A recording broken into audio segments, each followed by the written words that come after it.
নমস্কার বন্ধুরা, আপনাদের সবাইকে স্বাগতম। আজকের এই ভিডিওতে আমরা আলোচনা করব যুব শক্তি প্রকল্পের আবেদন নিয়ে। অনেকেই জানতে চাইছেন 22শে জুলাই থেকে আবেদন শুরু হচ্ছে কিনা, কারা আবেদন করতে পারবেন এবং কি কি ডকুমেন্টস লাগবে। তাই ভিডিওটি শেষ পর্যন্ত দেখুন। প্রথমেই জানিয়ে রাখি, সরকারি বিজ্ঞপ্তি অনুযায়ী যদি 22শে জুলাই আবেদন প্রক্রিয়া শুরু হয়, তাহলে আবেদন করার আগে নিজের সমস্ত নথিপত্র প্রস্তুত। সম্ভাব্য প্রয়োজনীয় ডকুমেন্টস: 1. আধার কার্ড। 2. ভোটার আইডি কার্ড যদি প্রযোজ্য হয়। 3. Ration card. 4. পাসপোর্ট সাইজ রঙিন ছবি। 5.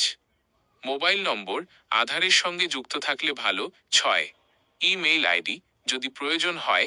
7. ব্যাংক পাসবুকের প্রথম পাতার কপি। 8.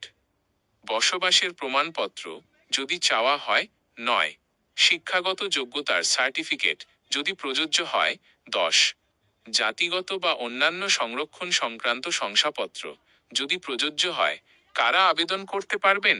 সরকারি নির্দেশিকায় উল্লেখিত যোগ্যতা অনুযায়ী নির্ধারিত বয়স, বাসিন্দা এবং অন্যান্য শর্ত পূরণ করতে হবে। আবেদন করার আগে অবশ্যই অফিসিয়াল বিজ্ঞপ্তিটি ভালোভাবে পড়ে নেবেন। আবেদন কিভাবে করবেন? আবেদন শুরু হলে অফিসিয়াল পোর্টালে গিয়ে রেজিস্ট্রেশন করতে হবে। এরপর ব্যক্তিগত তথ্য, শিক্ষাগত তথ্য এবং প্রয়োজনীয় ডকুমেন্ট আপলোড করে আবেদন সাবমিট করতে হবে। সাবমিট করার পর আবেদনপত্রের একটি প্রিন্ট বা পিডিএফ নিজের কাছে সংরক্ষণ করে রাখবেন। গুরুত্বপূর্ণ পরামর্শ: কোনো ভুয়ো ওয়েবসাইট বা দালালের মাধ্যমে আবেদন করবেন না। শুধুমাত্র সরকারি পোর্টাল ব্যবহার করুন। আবেদন করার আগে সব তথ্য ভালোভাবে মিলিয়ে নেবেন।